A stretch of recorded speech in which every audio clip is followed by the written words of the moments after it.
चलिए बताइए, last lecture में क्या चल रहा था बेटा? और इससे पहले किसी कुछ डाउट है, पूछना है तो पूछ सकता है। सर मुझे पूछना था, मैंने डाला भी था सर क्वेश्चन। कौन सा क्वेश्चन? वो 1 मोल इक्वल टू 10 की और 24। Yes sir. तो आप लोग, आपके बैच का डाउट सेशन अलग से लगा था क्या कोई? नहीं नहीं, कुछ नहीं हुआ। तो आपने भेजा था? Yes sir. SS22 first batch का आई थिंक मेरे ख्याल से डाउट सेशन लगा था।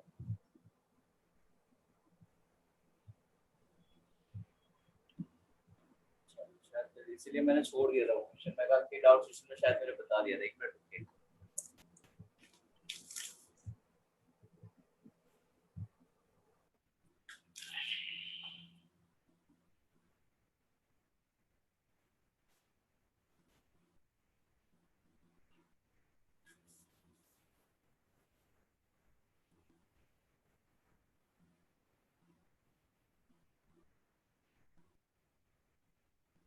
चलिए, आपका वो क्वेश्चन क्या गिवन था? 1 mole equal to 10 to the power 24 given था, ठीक है?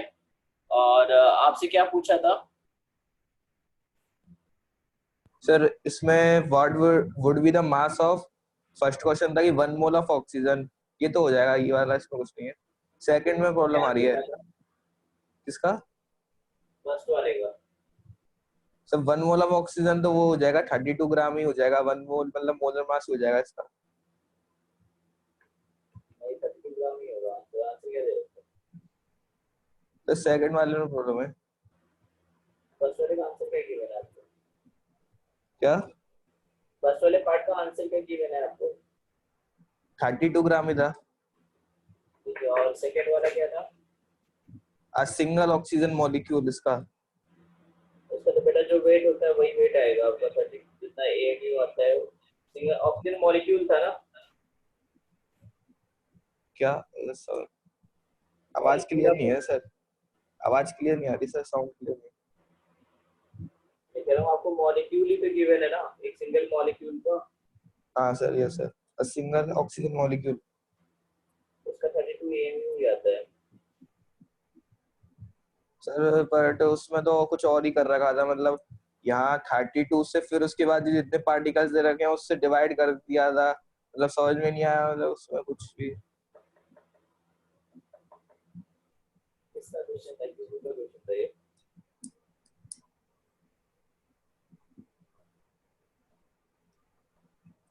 इसमें इसको डिवाइड कर दिया था 32/1 इंटू अच्छा 10। अच्छा, 1 मोल के लिए निकाला, फिर Na से डिवाइड किया है। ठीक है, जैसे 1 मोल के लिए उसने निकाला 32 ग्राम।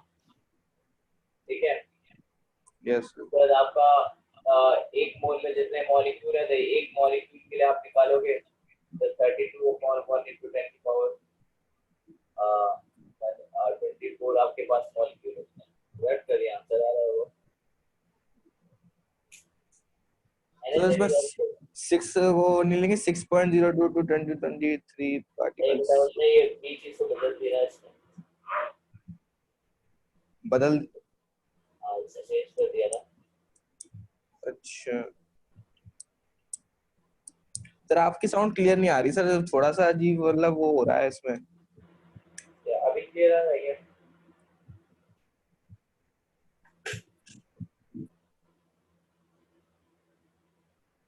बोलो ऐसे। बेटा, रौनक बोलो, क्या डाउट है?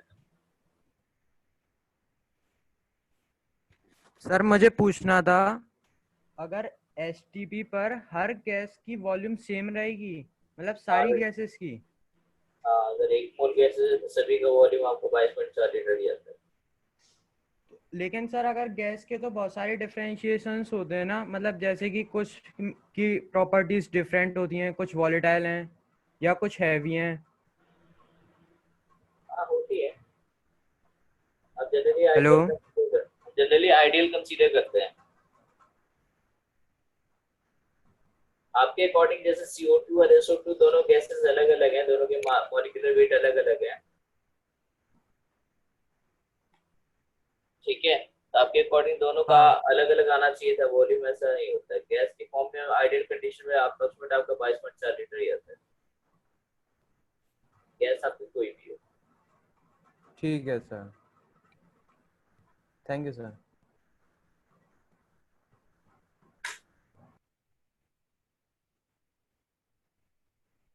चलिए, और किसी को कुछ डाउट है?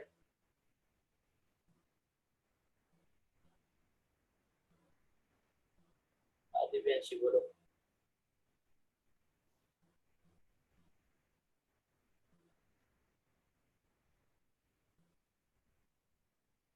रिलेटिव एटॉमिक मास होता है किसी भी एटम का mass with respect to one atom mass of carbon. जो आपको पता है होगा 1 एमयू के रिस्पेक्ट में जो मास होता है उसे रिलेटिव एटॉमिक मास। आपका आरएम का फॉर्मूला मेरी क्लास में लिखा होगा शायद, RM equal to atomic mass divided by 1/12 into mass of C bar isotope। ये होता है आपका रिलेटिव एटॉमिक मास। शायद क्लास में मैंने कराया होगा। यस सर, बट मेरे को एक और डाउट था इसमें कि इसकी कोई वैल्यू नहीं होती, मतलब ऐसा यूनिट वगैरह। ऐसा यूनिट नहीं होती है। Okay sir.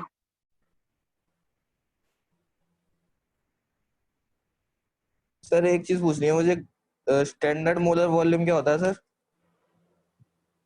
आगे पीछे कुछ और भी तो लिखा होगा। 1 एसटीपी वाले जनरली जो होता है उसे स्टैंडर्ड 1 मोल यूनिट मोल का तो वॉल्यूम होता है, उसे हम कहते हैं standard molar volume. Okay sir. ठीक है, यूनिट मोल ऑफ गैस या किसी गिवन जो वॉल्यूम ऑक्यूपाई करता है उसे हम कहते हैं आपका स्टैंडर्ड मोलर। सर आपकी वॉइस क्लियर नहीं आ रही है। क्या नहीं आ रही है? सर आपकी वॉइस क्लियर नहीं आ रही है। वॉइस मतलब आप जो बोल रहे हैं क्लियर सुनाई नहीं दे रहा है।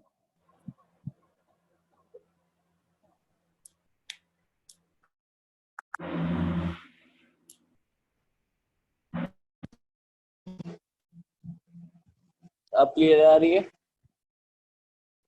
Yes sir.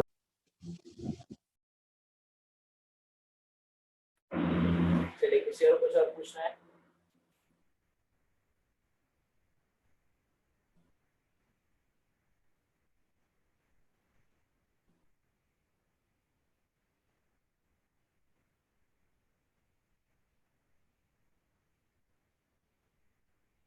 ठीक है, तो लास्ट लेक्चर में आप लोग क्या पढ़ रहे थे?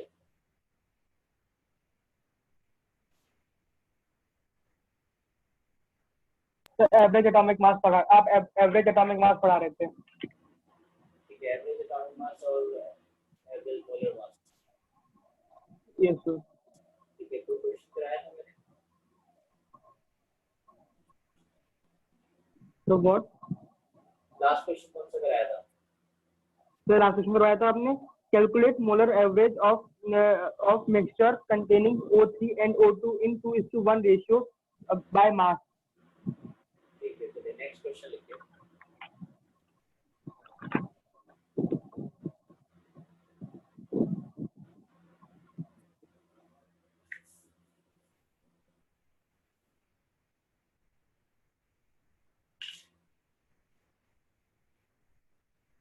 Calculate the mass percent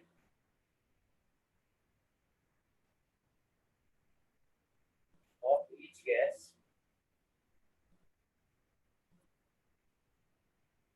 in mixture containing camera गिर गया आपका। so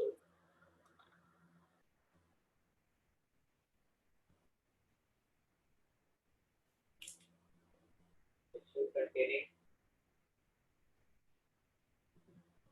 SO2 and O2 having M average equal to 50.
कुछ आंसर आया?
Three point seven and 56.2. उसका एग्जैक्टली मुझे आंसर नहीं याद है, ठीक है, मैंने आंसर नहीं लिखा हुआ है।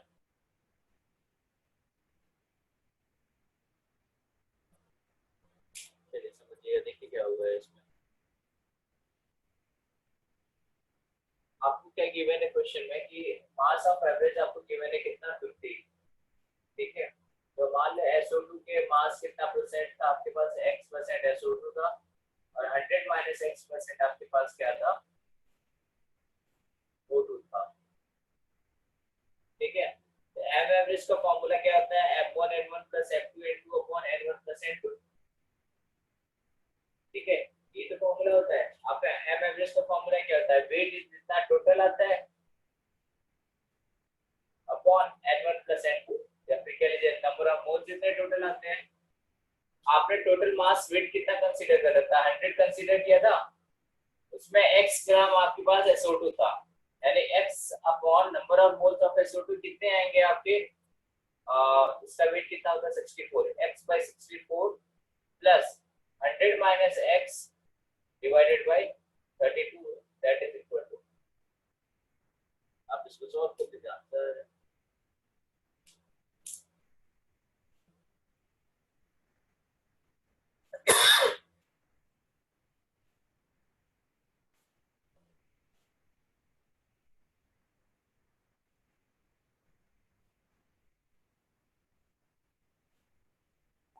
सर एक बार रिपीट कर देना सर, ये समझ में नहीं आया मतलब। बेटा आपसे मास परसेंट पूछा है, मैंने टोटली मास कंसीडर कर लिया कि 100 ग्राम का था, ओके सर।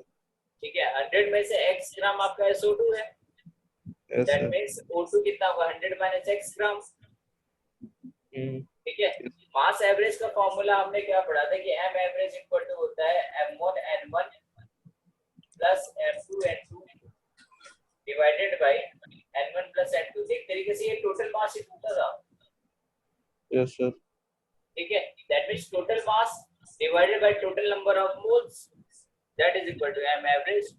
ओके सर, ठीक। टोटल मास आपको 100 आपने एज्यूम किया था, और मोल्स अगर आप निकालोगे तो ये x ग्राम अगर है तो इसका मोलर मास होता है 64, और ये 100 माइनस x ग्राम, इसका मोलर मास कितना होता है 32।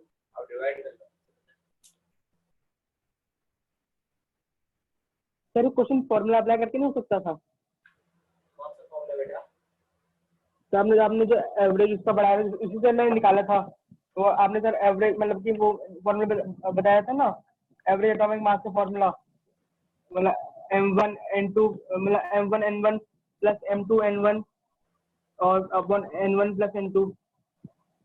अच्छा, जो गैस जैसे परसेंट प्रेजेंट हो उसके हिसाब से। यस सर, मतलब आपने जो फॉर्मूला लिख रखा है मोलर एवरेज का।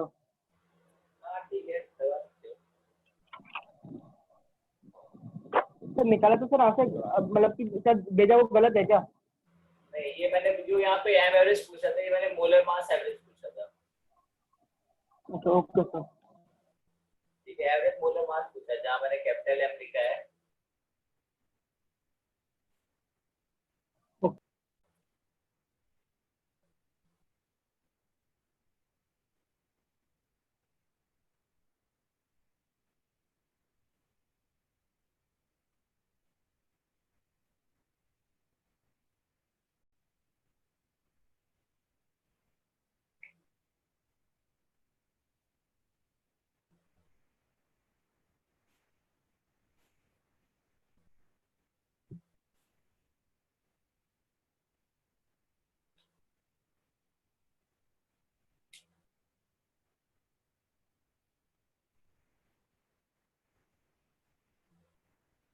ठीक है, आगे चलें, नोट कर लिया।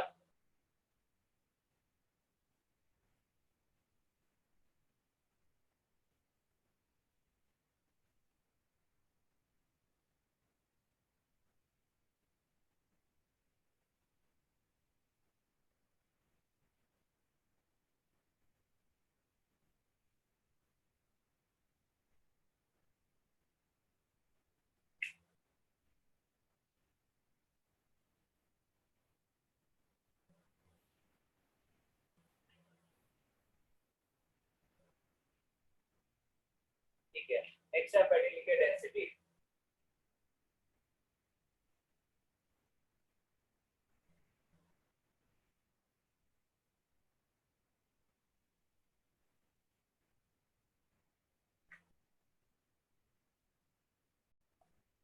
ठीक है, अब आपने गैसेस में फॉर्मूला लगाएंगे अगर, तो PV इक्वल टू क्या आता है NR into T। PV equal to number of moles क्या होता है W अपॉन M, यानी given mass upon molar mass multiply by R into T। अगर आप V को नीचे लेकर के आओ, that is PM equal to W by V into R into T। अब डेंसिटी का हमें क्या पता है फॉर्मूला, मास अपॉन वॉल्यूम पता है।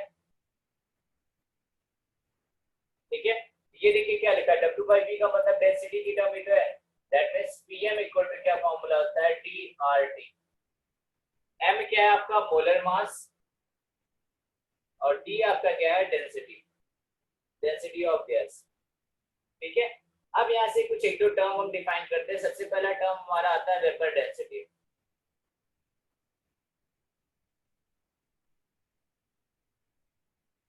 There is a vapor density of gas. It is density of gas।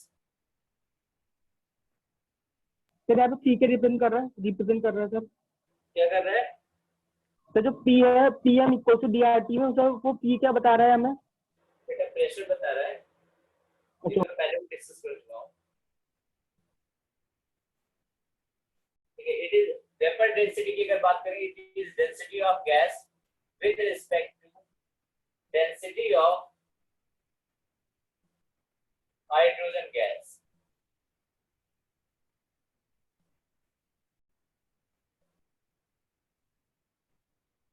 ठीक है, at the same temperature and pressure.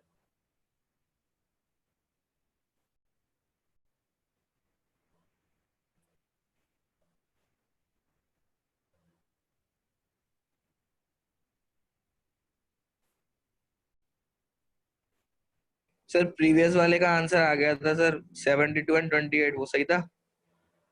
बेटा मैंने सॉल्व करके नहीं देखा है, मैंने बस वही इक्वेशन लिख बना दी। ओके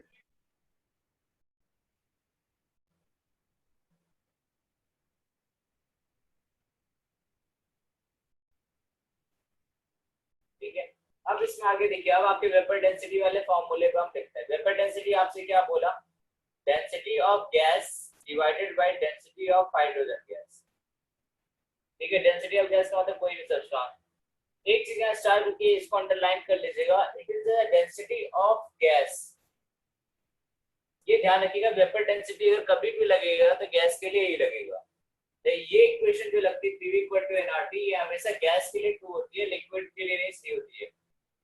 ठीक है, तो PV = nRT का जो फॉर्मूला लगता है, pressure, volume, number of moles, gas constant और टेंपरेचर का, ये सिर्फ गैसेस के लिए डिफाइन होता है PV = nRT। ठीक है, अब यहां से आप D gas upon density of gas upon density of hydrogen, यहां से वैल्यू उठा के पुट कीजिए, यानी density of gas equal to क्या आएगा, pressure into mass of gas divided by R into T upon pressure into mass of hydrogen gas upon R into T।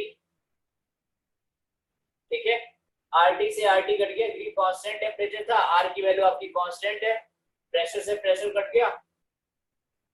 चलिए यहां तक नोट कर लीजिए। यहां से फिर फॉर्मूला आपका क्या निकल के आता है, वेपर डेंसिटी इक्वल टू, चलिए आप नोट कर लीजिए, फिर ऊपर लिखता हूं। सर एक बार रिपीट कर दीजिए, वेपर डेंसिटी। बेटा डेफिनेशन आपका देखा, vapour density it is density of gas with respect to density of hydrogen gas at the same temperature and pressure। ठीक है, अब जो आपने स्टेटमेंट में लिखा उसी पॉइंट को मैंने लिखा, vapour density equal to density of gas upon density of hydrogen gas. Density of gas का फॉर्मूला मैं यहां से रिप्लेस अगर करूंगा ऊपर से, तो density of gas equal to कितना आएगा, pressure into mass of gas upon R into T। क्योंकि प्रेशर और टेंपरेचर कांस्टेंट है, R अपने पहले से कांस्टेंट है, तो P m of gas R into T। Hydrogen के लिए लिखोगे तो क्या आएगा, P into molar mass of hydrogen divided by R into T। तो P से P कट गया, RT से RT कट गया, यानी वेपर डेंसिटी का आपका फॉर्मूला क्या बना, मास of gas upon mass of molar mass of hydrogen gas. Okay sir.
ठीक है, नोट कर लिया सभी लोगों ने।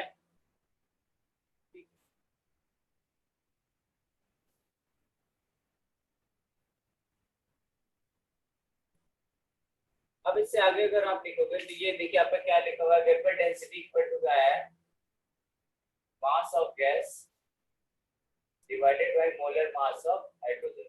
हाइड्रोजन का मोलर मास कितना था 2, that means vapour density multiply by 2 that is equal to mass of gas. आप इसको दूसरे टाइप से लिखो, mass of molar mass of gas equal to vapour density into multiply by 2।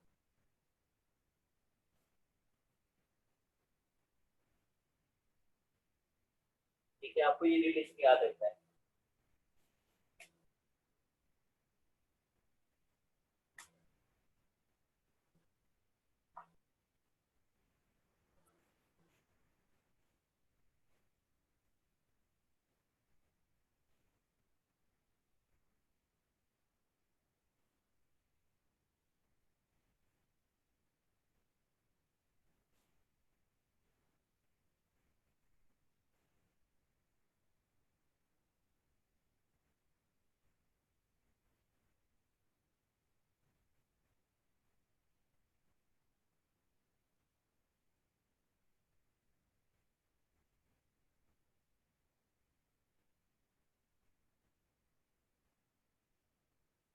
Sir एक बार repeat कर दीजिए, VD इंटू 2 कैसे आया? बेटा मोलर मास ऑफ हाइड्रोजन कितना होता है हाइड्रोजन गैस का?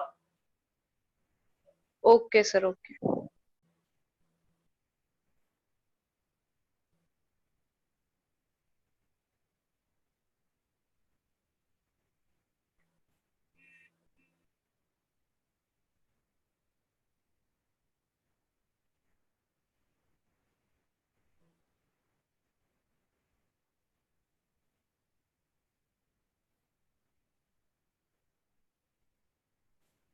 ठीक है, आगे चलें।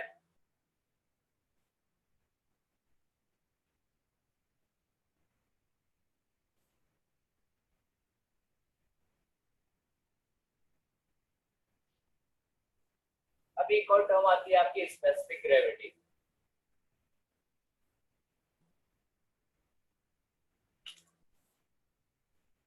Specific gravity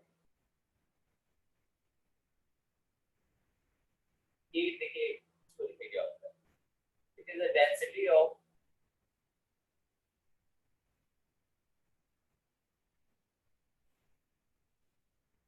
substance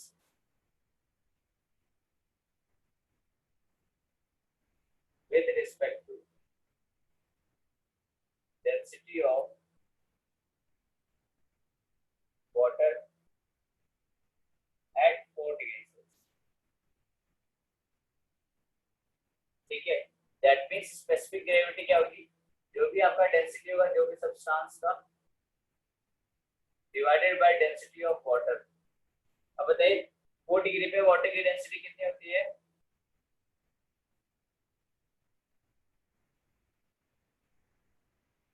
4 degree Celsius पे वाटर की डेंसिटी कितनी आती है? तो 1। 1। ठीक है, that means specific gravity equal to क्या आएगा आपका, डेंसिटी ऑफ सब्सटेंस के बराबर ही आता है। तो जो स्पेसिफिक ग्रेविटी होती है वो सब्सटेंस की डेंसिटी के बराबर होती है। बस दोनों में फर्क ये होता है कि स्पेसिफिक ग्रेविटी जो होती है ये यूनिट लेस होती है।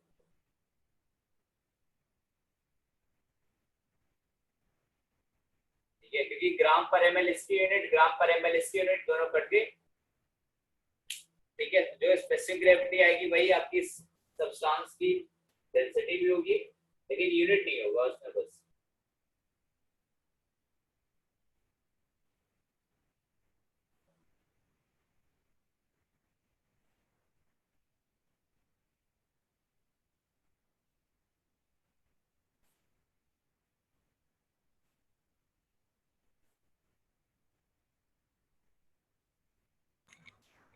सर स्पेसिफिक ग्रेविटी का मतलब?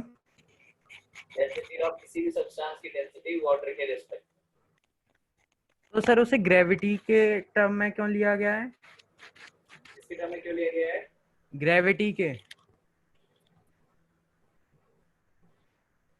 अच्छा, आपका क्वेश्चन आता है कि जो स्पेसिफिक ग्रेविटी है ग्रेविटी की टर्म में क्यों लिया गया है? हाँ, क्योंकि यहाँ पे डेंसिटी की बात हो रही है ना। हाँ हाँ, सर ग्रेविटी तो फोर्स हो गई मतलब एक, और डेंसिटी तो मतलब दोनों अलग अलग नहीं हो गए? बेटा वो चीजें अलग अलग नहीं है, लेकिन फोर्स ऑफ अट्रैक्शन को उससे रिलेट करके किया है। अच्छा, दो चीजों के बीच में जो हाँ, फोर्स ऑफ ग्रेविटेशनल फोर्स होगी। हाँ।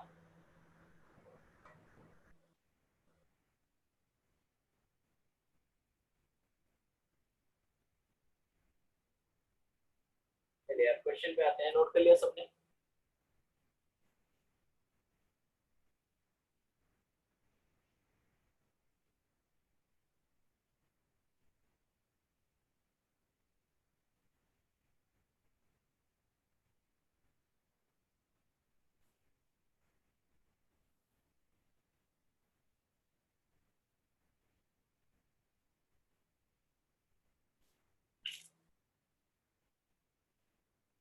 Calculate the molar composition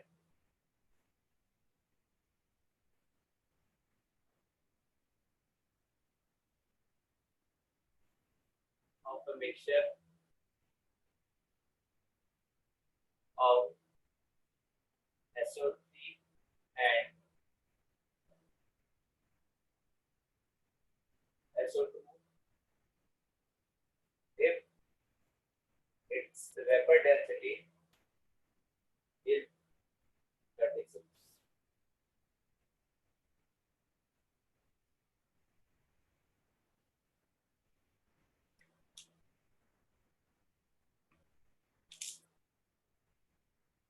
last में क्या लिखा है सर आपने 3.6?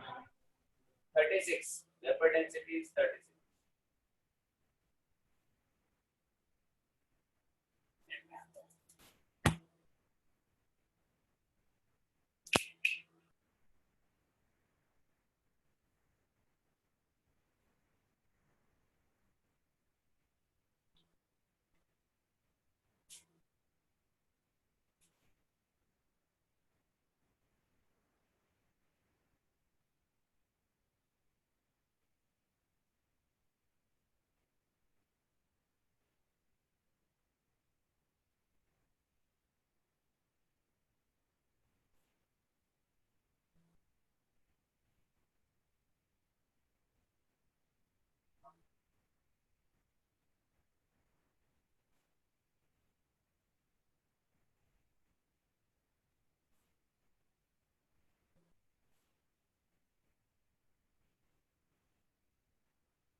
चलिए हाँ जी बताइए क्या आंसर आ रहा है?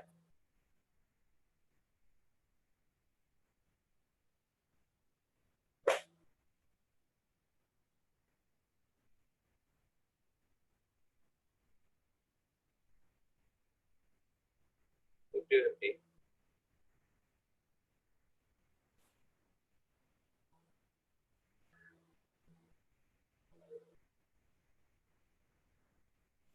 एक बच्चे का आंसर आया, बाकी लोगों का आंसर आ रहा है?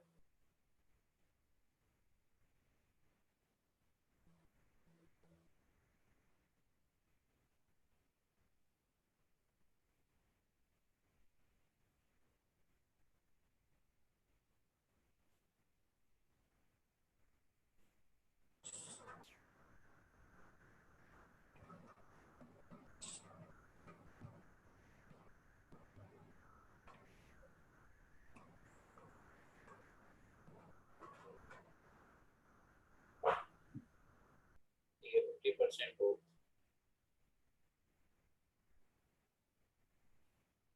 चलिए बताइए कैसे किया?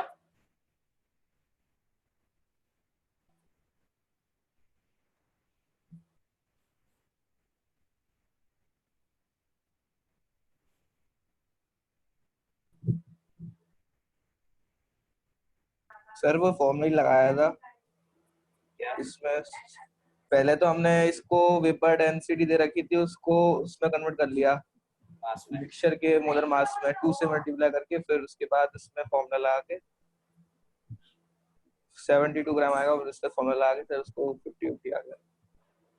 ठीक है, फॉर्मूला क्या है? x into और 100 - x%। हाँ sir, x into 100 minus x, तो 80x plus 64 100 minus x upon 100 is equals to 72. ठीक है, सही है। देखिए आपसे मोलर कंपोजिशन पूछा है, ठीक है, तो इसका मास ऑफ मिक्सचर कितना आ रहा है, जितनी वेपर डेंसिटी इसको 2 time that is equal to 72, ठीक है, यानी आपको मिक्सचर का मोलर मास मिल गया। मिक्सचर का मोलर मास जो होता है वही तो आपका एम एवरेज होता है। अब मान लिया SO3 आपके पास x% प्रेजेंट है,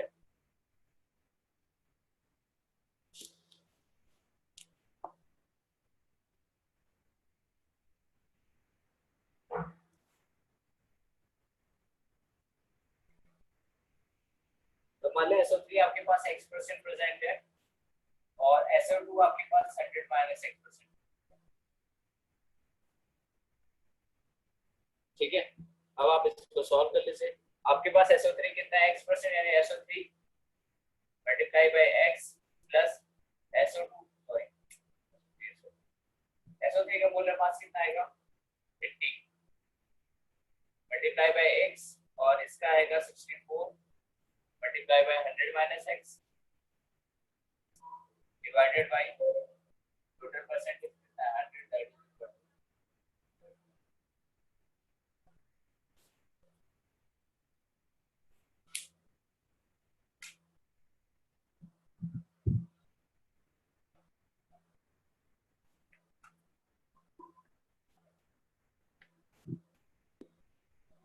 सर वो कैमरा ऑफ हो गया है।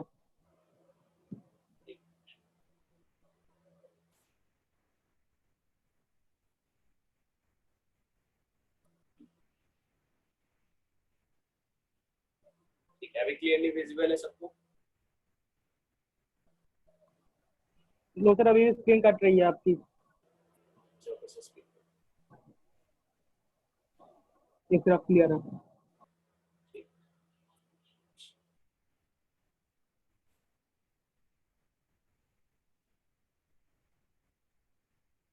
ठीक है। दूसरा एक मेथड है, थोड़ा ट्रिकी ट्रिक्स है, बस इसी में लगेगा, बाकी किसी में नहीं लगेगा।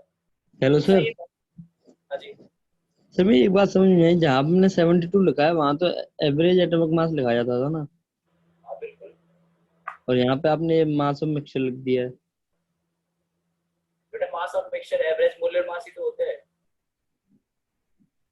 Okay average sir. Molar mass क्या होता था, जो मिक्स एवरेज, किया है यस मिक्सचर सर, के एक मोल का मास होता था, यस सर, ठीक है। ओके सर, तो ये trick यस है। सर। एक और ट्रिक यहाँ पे लगा सकते हैं, जब भी आपका इस टाइप का क्वेश्चन हो, आप सबसे पहले चेक करो कि जो आपको मोलर मास गिवन है मिक्सचर का, वो ऐसा तो नहीं है कि मीन है, मीन इन द सेंस का मतलब डिवाइडेड बाय 2 से आ रहा हूं।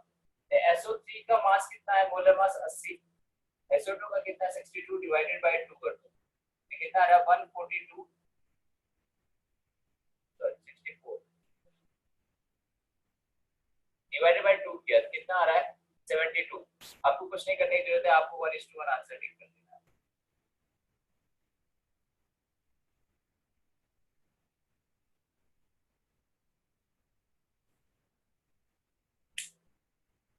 ठीक है, 1:1 कह लीजिए या 50% 50% कह लीजिए, दोनों सही।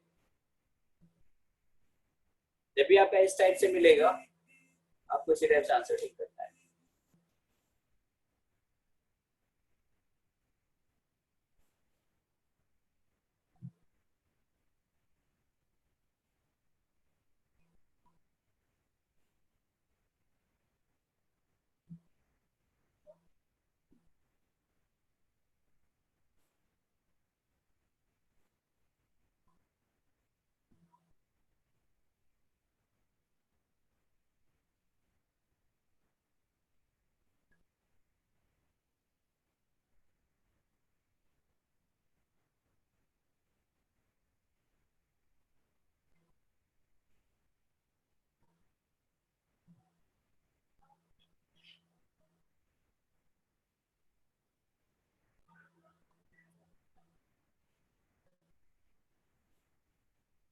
चलिए नेक्स्ट क्वेश्चन लिखिए सभी लोग। Calculate vapour density of A gases mixture. अगला क्वेश्चन लिखिए, calculate vapour density of a gaseous mixture containing O2 and O3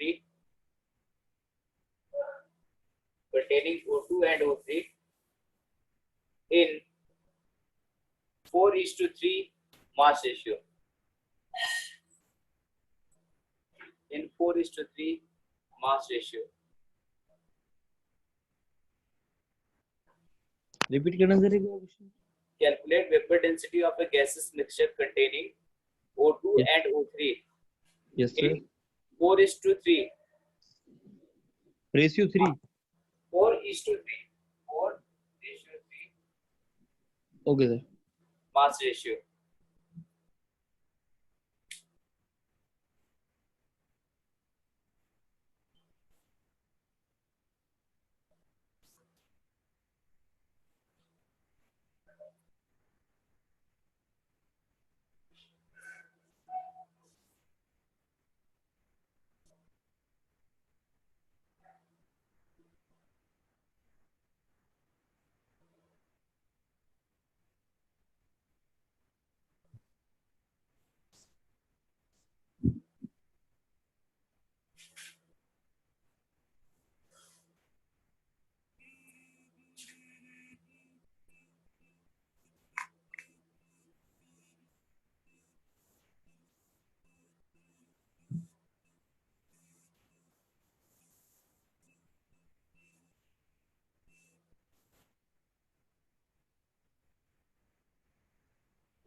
चलिए बेटा बताइए आंसर क्या आया।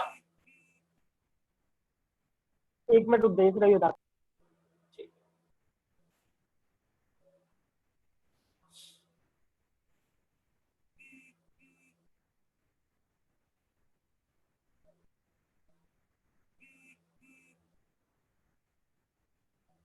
सुपर अच्छे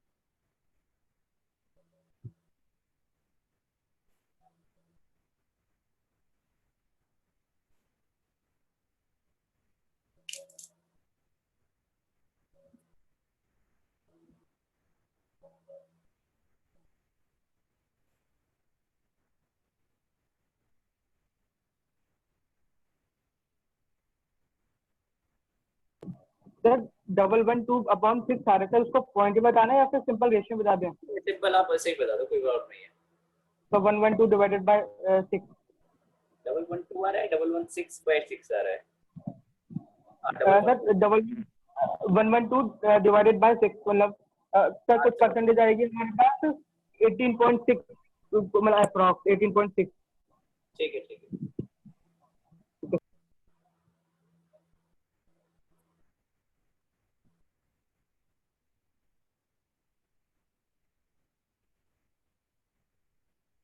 हेलो सर।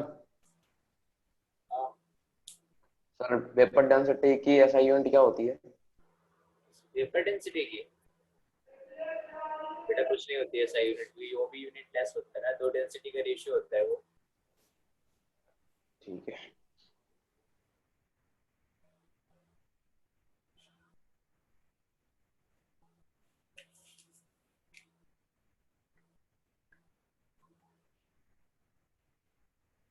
ठीक है अब आपका क्वेश्चन देखते हैं। आपको क्या गिवन है O2 in the O2 and O3 का रेशियो क्या गिवन है आपको, मास रेशियो 4:3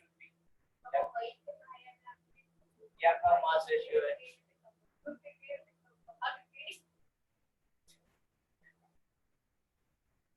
देखो मास रेशियो है, अब आप इसका मोल रेशियो निकालिए।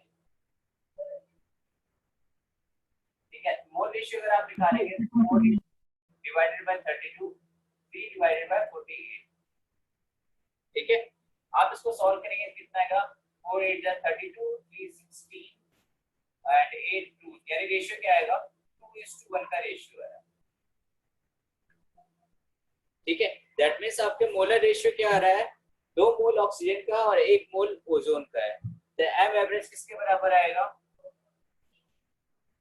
2 into 32 plus 1 into 48 divided by 3 यानी 64 plus 48 divided by 3 6 4 10 और 8 4 12 यानी 112 divided by 3।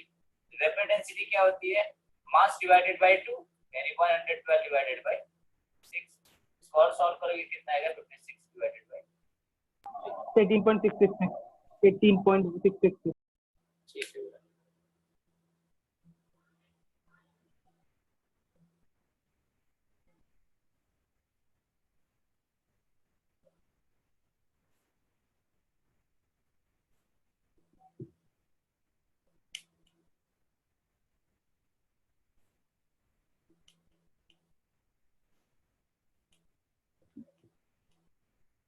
Hello sir.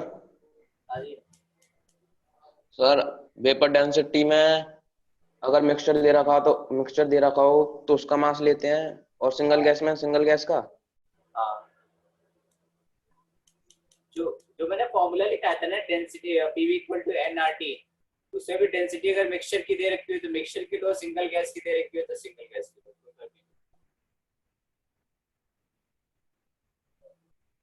ठीक है ओके। चलिए, अब नेक्स्ट आपका टॉपिक है परसेंटेज कंपोजिशन।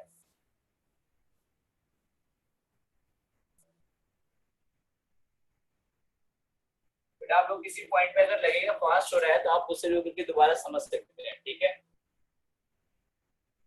मुझे ऐसा लग रहा है कि आप लोग रिस्पॉन्स अच्छा कर रहे हो तो मैं थोड़ा सा स्पीड अप कर सकता हूँ आपको। लेकिन जिस भी पॉइंट पे आपको लग जाएगा, एक भी स्टूडेंट को लगेगा कि हाँ वो टॉपिक आपको कोई टॉपिक समझ में नहीं आ रहा है तो आप मुझे बता देना, मैं स्लो कर लूंगा उस टॉपिक को और इलेबोरेट कर दूंगा। ठीक है, चलिए परसेंटेज कंपोजिशन क्या होता है। जैसे सपोज मान लीजिए मेरे पास वाटर है, H2O फॉर्मूला है, इसमें मैं पूछता हूँ कि हाइड्रोजन कितने परसेंटेज बाय मास प्रेजेंट है आपके पास। दैट मींस मैं आपसे ये पूछ रहा हूँ कि टोटल जितना मास है H2O का उसमें हाइड्रोजन का मास कितने परसेंट प्रेजेंट है। H2O का टोटल मास कितना है 18, इसमें हाइड्रोजन कितना प्रेजेंट है 2। इसमें यूनिट की कोई जरूरत नहीं पड़ेगी क्योंकि आप अगर ये ग्राम में लिखेंगे तो इसको भी ग्राम में लिखना पड़ेगा, यहाँ AMU लिखेंगे तो इसको भी AMU में लिखना पड़ेगा, यूनिट आपस में कैंसिल आउट हो जाएगी। तो हमें यूनिट की इसमें टेंशन नहीं लेनी है। हाइड्रोजन का मास कितना है 2, H2O का टोटल मास कितना है 18 मल्टीप्लाई बाय 100, 2 9 जा 18 यानी 100/9% इसमें हाइड्रोजन प्रेजेंट है। तो आपसे जब भी अगर क्वेश्चन में पूछता है परसेंटेज मास अगर कैलकुलेट करने के लिए किसी भी एलिमेंट का, तो परसेंटेज मास आपका क्या होता है mass of element in the compound, mass of element in the compound divided by molecular mass of compound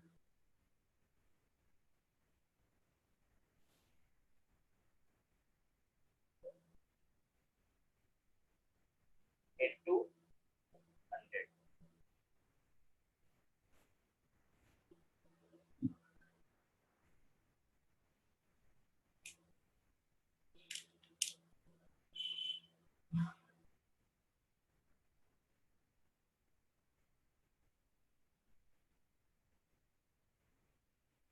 ये सब तो फिर हो चुका है ना। ये हो चुका है क्या आपका। हाँ, आपने पहले कराया था ना वो अलग अलग एलिमेंट्स लेके the mass of particular element upon total mass into 100। ठीक है, कोई बात नहीं, अभी फिर से वापस थोड़ा सा कर लीजिए, इससे रिलेटेड मैं थोड़े एक दो क्वेश्चन करा दूंगा।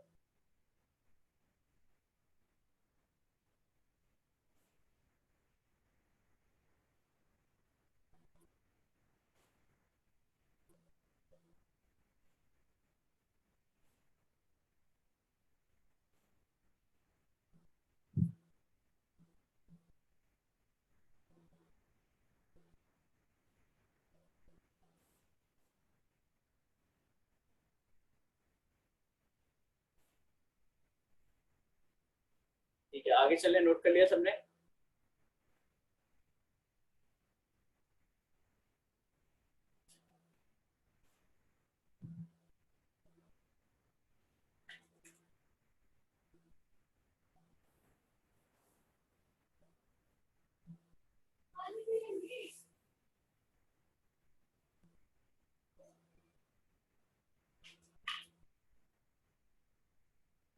Calculate mass percent of A part आपका है H2O, बी पार्ट आपका है ऑक्सीजन, इन FeSO4.2H2O मॉलिक्यूल।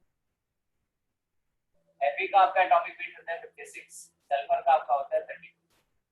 तो H2O में किसको फाइंड करना है? हाइड्रोजन के ऑक्सीजन का? ये बेटा H2O का मतलब H2O फिर, इसलिए मैंने क्वेश्चन मेंशन कर दिया, आपको एलिमेंट का नहीं बोला ना, आपसे कहा H2O का मतलब फिर H2O का ही फाइंड आउट करना है।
रेशियो में ही आप बता दीजिएगा, आंसर सॉल्व करने की जरूरत नहीं है, ठीक है, मुझे पता चलने चाहिए आपको आता है, बस इससे ज्यादा नहीं।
बेटा FeSO4.2H2 का मोलर मास कितना है या मॉलिक्यूलर मास कितना है आपका?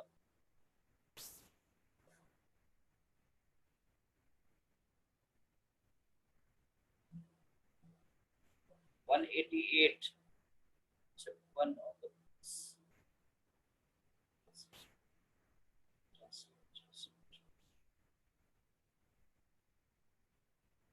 ठीक है 188, परफेक्ट, ठीक है। तो मास परसेंट ऑफ H2O अगर पूछा जाएगा तो आपके एक मॉलिक्यूल में H2O कितने कितने मॉलिक्यूल प्रेजेंट है? दो, ठीक है, दैट मींस टोटल कितना हो गया 36। डिवाइडेड बाय इसका मॉलिक्यूलर वेट कितना होगा 188 मल्टीप्लाई बाय 100। ठीक है, ऑक्सीजन के लिए सॉल्व करोगे इसमें चलिए ऑक्सीजन के लिए एक बात बताइए सब लोग, आई थिंक कुछ बच्चों ने आंसर दिया था। आपके इसमें टोटल नंबर ऑफ ऑक्सीजन कितने, 4 यहाँ पे है और 2 यहाँ पे है। जो आपको 2s2 दिख रहा है इसका मतलब 2 ऑक्सीजन आइटम प्रेजेंट है, तो टोटल ऑक्सीजन कितने हो गए 6, यानी 96 डिवाइडेड बाय 188 मल्टीप्लाई बाय। बेटा इन 2 पार्ट में किसी को भी कोई डाउट है तो पूछ सकता है।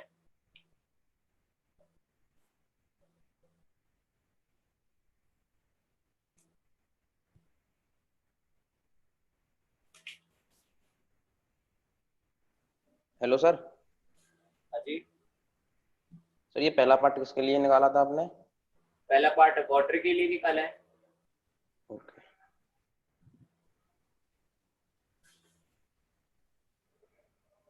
सर वाटर के लिए PSO4 वाला ही तो निकाला है वाटर में। हाँ, FeSO4 और 2s2 हमने वाटर के लिए निकाला है।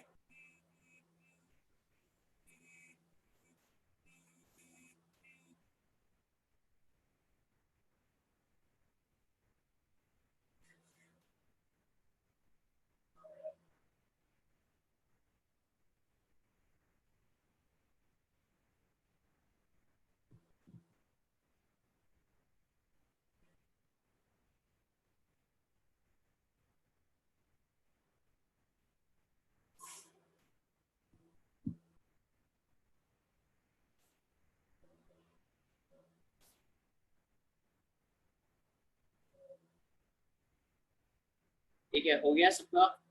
आगे नेक्स्ट क्वेश्चन दो।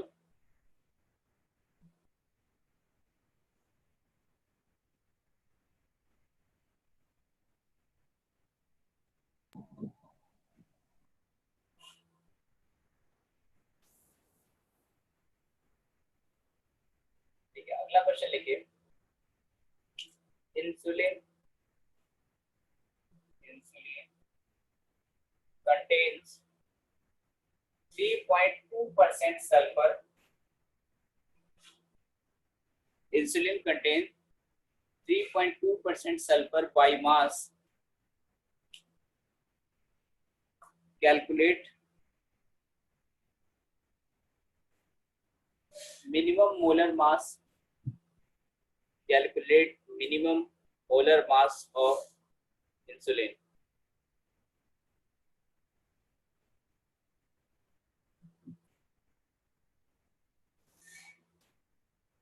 तो इंसुलिन का फॉर्मूला क्या होता है? कुछ नहीं पता। सर क्वेश्चन रिपीट कर दो, question repeat. Insulin contains 3.2% sulfur by mass. Calculate minimum molar mass of insulin. बेटा फॉर्मूले की जरूरत होती तो मैं आपको सवाल ही नहीं देता, या फिर पहले ही ड्रॉ कर देता।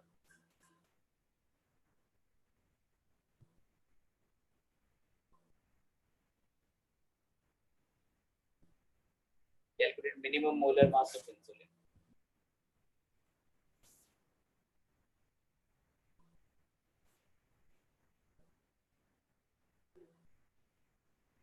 ओ बेटा 1000 का बिल्कुल गोयल। बेटा बड़ी जल्दी आंसर आया, बताइए कैसे लाया? सर इसको वो फॉर्मूला लगा देंगे इसमें, मतलब 3.2% equals to 32 upon minimum molar mass जो होगा इसका इनटू में 100। फिर उसके बाद उसको उधर की तरफ ले जाएंगे और ये 32 नीचे आ जाएगा। आपने 32 ही क्यों लिया? सर 32 मतलब इसमें मिनिमम पूछा है ना, तो मतलब इसके वो फ्रैक्शंस में होंगे, मतलब उसमें होगा, मतलब इंसुलिन कम से कम होगा, मतलब इसमें इंसुलिन के और आइटम प्रेजेंट नहीं होंगे, केवल एक ही आइटम होगा।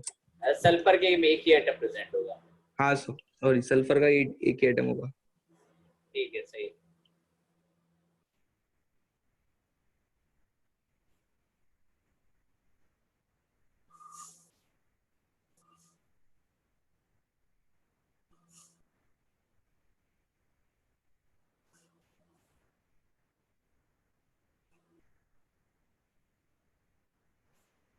ठीक है, ऑलमोस्ट सभी लोग का आंसर ठीक है। जो भी 4-5 लोगों ने रिप्लाई किया है सही है। 3.2% आपसे सल्फर का है और मिनिमम मोलर मास पूछा है। ठीक है, दैट मीन्स आपसे क्वेश्चन में ये पूछा है कि कि आपके पास मिनिमम मोलर मास इसीलिए पूछा है कि आपके पास एक ही सल्फर मिनिमम प्रेजेंट होना चाहिए। आपका अगर मॉलिक्यूल है, मॉलिक्यूल में अगर सल्फर प्रेजेंट है तो एटलीस्ट एक सल्फर तो होगा ही होगा, आप कुछ भी कर लीजिए। अगर ये मैक्सिमम पूछता है तो कुछ भी पॉसिबल था। आपसे मिनिमम पूछा है, दैट मीन्स वो कह रहा है कि आपके मॉलिक्यूल में एक एटम सल्फर का है, तो एक एटम सल्फर का है, तो एक एटम अगर मिनिमम होगा तो उसका मोलर मास, सल्फर का एटॉमिक वेट कितना होता है 32। इंसुलिन का हमें मोलर मास नहीं पता है, मल्टीप्लाई बाय 100 ये किसके बराबर आना चाहिए, 3.2% के बराबर आना चाहिए। यहाँ से आप सॉल्व कीजिए, आपका 1000 आंसर आएगा। वैसे इंसुलिन का फॉर्मूला क्या होता है? बेटा आपको मिलेगा, चिंता मत कीजिए, बायोमोलिक्यूल में मिलेगा, ढेर सारा मिलेगा आपको, जितना याद करना हो कीजिएगा।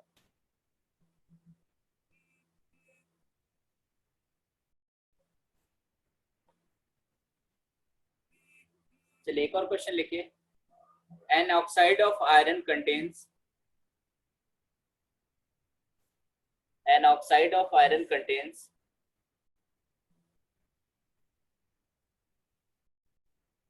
40% oxygen,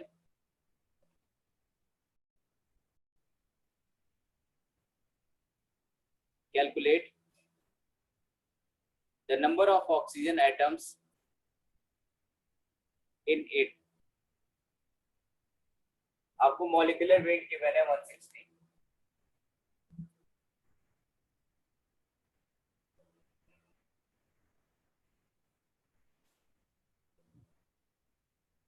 सर इनके बाद क्या है? It IT it in it two.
चलिए मोस्टली सभी लोग का 4 आंसर आ गया, 4 आंसर सही है।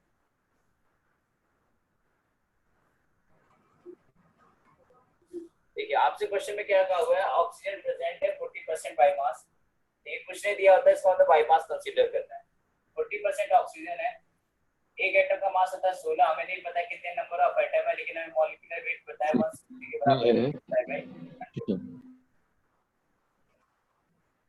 ठीक है, आप इसको सॉल्व कर लीजिए। x की वैल्यू कितनी आएगी,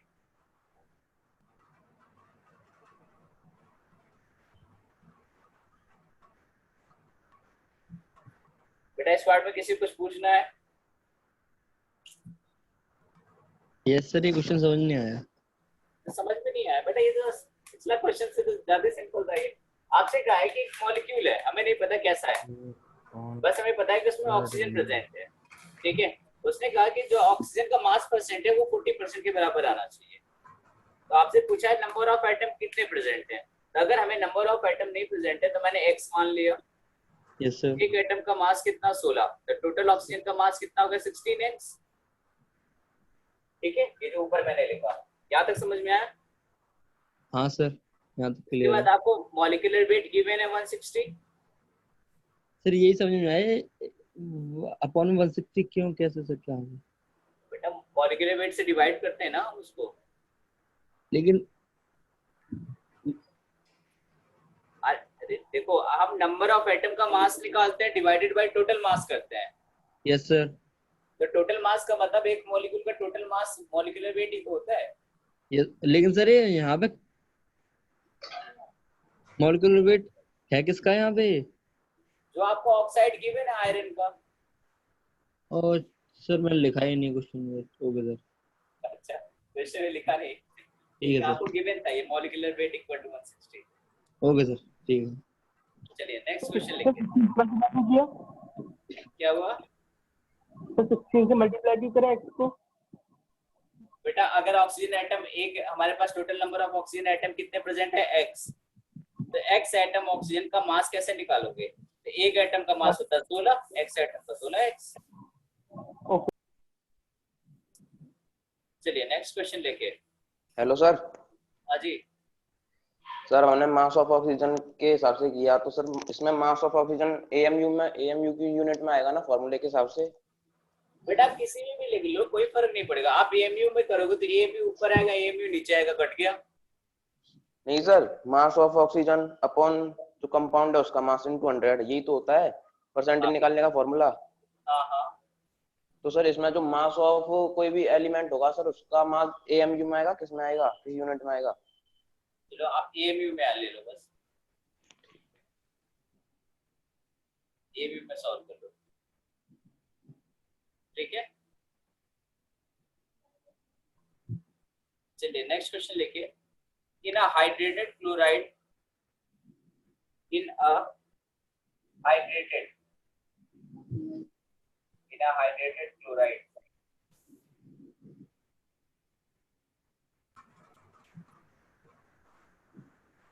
of magnesium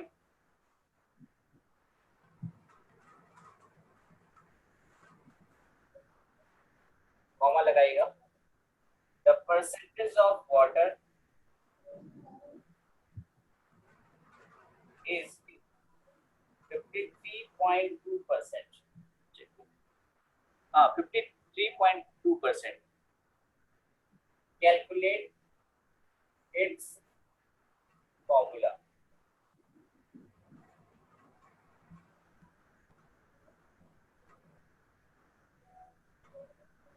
ठीक है, हमने एक चीज लिखी हुई थी आपको इससे पहले, FeSO4.2H2O, और एक और फॉर्मूला इसको ऐसे भी लिख सकते थे FeSO4। तो जो बेटा ऊपर वाला है जिसमें .2H2O लिखा हुआ है, ये आपका हाइड्रेटेड फेरस सल्फेट है, ये आपका एनहाइड्रस फेरस सल्फेट है। इसमें आपका H2O का मॉलिक्यूल इसके साथ अटैच है, इसमें नहीं है। तो हाइड्रेटेड का मतलब होता है जिसमें H2O ऐड अप हो डॉट करके, उसे कहते हैं हाइड्रेटेड। और मैग्नीशियम का एटॉमिक वेट होता है 24, क्लोरीन का 35.5।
सर कैलकुलेशन तो बहुत लंबी जा रही है। नहीं बेटा, आसान सा आंसर आएगा। हाँ 53.2 into 95, हाँ फलाना ढिमकाना कुछ बता है, लेकिन आंसर अच्छा सा आता है। आप सॉल्व करो एक बार इसको।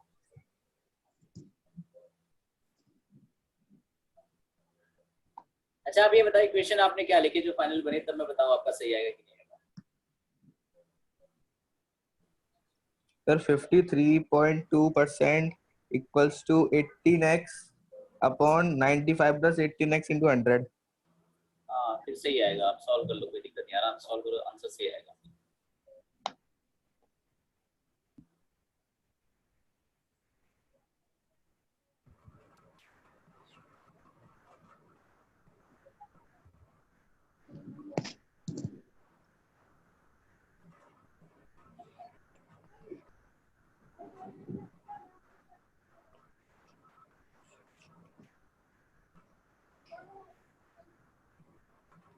सर आंसर तो सब बहुत कम आ रहे हैं, 2.8 आ रहे हैं मेरे तो सिर्फ।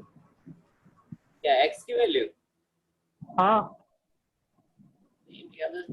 मैंने जो सॉल्व किया उसमें 6 आ रहा है।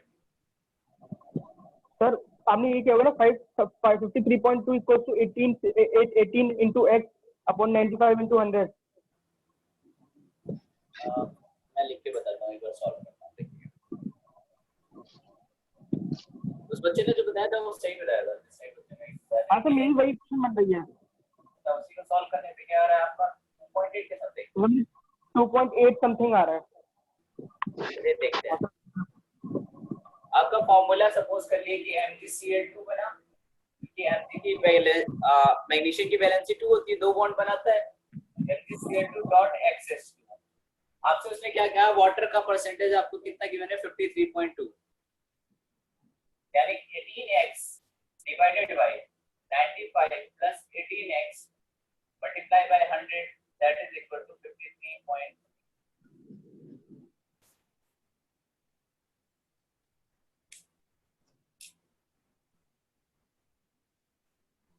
सर समझ नहीं आया।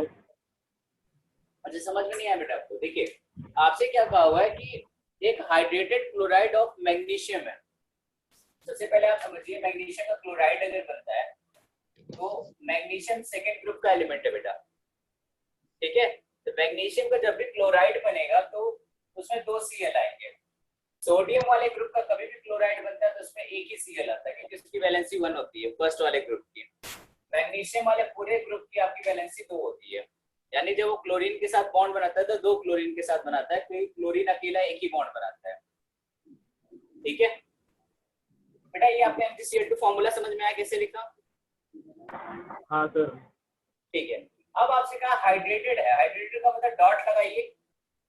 अब हमें नहीं पता कितने वाटर मॉलिक्यूल है, तो डॉट एक्सिस्ट होगा, ठीक है। अब आपसे कहा है कि जिस परसेंटेज वाटर का जो परसेंट है, मास परसेंट, वो आपका 53.2% है। अब देखिए आपका पहले वाले क्वेश्चन की तरह बन गया, जिसमें मैंने एक क्वेश्चन दिया था जिसमें मैंने वाटर का मास परसेंट आपसे पूछा था, FeSO4.2H2 में मैंने पूछा था ना वाटर का मास परसेंट कितना है, ठीक है। लेकिन इसमें आपको वाटर बताना है कितना प्रेजेंट है। इसका वेट निकालिए, इसका वेट आएगा 95, इसका वेट निकालेंगे तो आएगा 18x। तो टोटल बेटा मॉलिक्यूलर वेट क्या आएगा?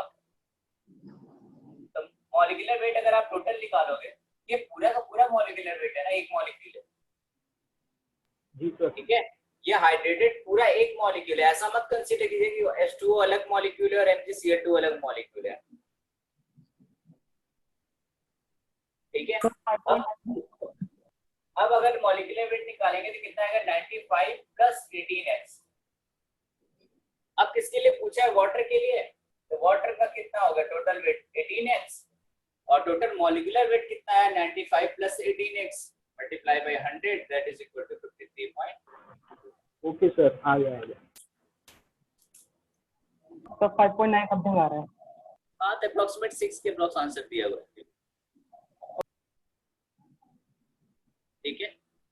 चलिए आज के लिए डन करते हैं बेटा। Next hello sir. लेक्चर में आपको मैं लॉ ऑफ केमिकल कॉम्बिनेशन पढ़ाऊंगा, हेलो ठीक है। सर। हाँ जी सर कैलकुलेट इट्स फॉर्मूला का मतलब क्या है यहाँ पे? वो जो आपसे मॉलिक्यूलर फॉर्मूला पूछा हुआ था, अगर आप x की वैल्यू फाइंड आउट कर दोगे 6 की वैल्यू आ रही है, तो यानी फाइनल मॉलिक्यूलर फॉर्मूला क्या बना है, MgCl2.6H2। ठीक है। सर अगर एक पॉइंट में आ रहा होता सर तो फिर क्या होता? नहीं बेटा, एक्स जनरली पॉइंट में आपका नहीं आएगा। अगर आता भी है तो आप 5.9 into H2O कर सकते हो, ऐसा कुछ नहीं है। Okay sir. ठीक है। देखिए, नेक्स्ट लेक्चर में हम लॉ ऑफ केमिकल कॉम्बिनेशन आपके पढ़ेंगे। पांचों केमिकल कॉम्बिनेशन के जो लॉ है 5 या 6 हैं। इसके अलावा एम्पिरिकल फॉर्मूला हम पढ़ेंगे।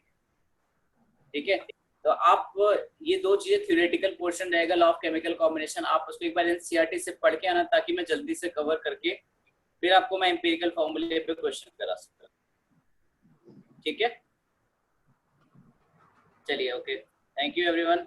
और वैसे आपकी क्लास का रिस्पॉन्स काफी अच्छा है क्लास में, बाकी 11th की बैचेस के कंपैरिजन में। तो best of luck, keep it up, करते रहिए। ठीक है, ओके, थैंक यू एवरीवन।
ये चला गया तुम्हारा 1.9 से, है ना?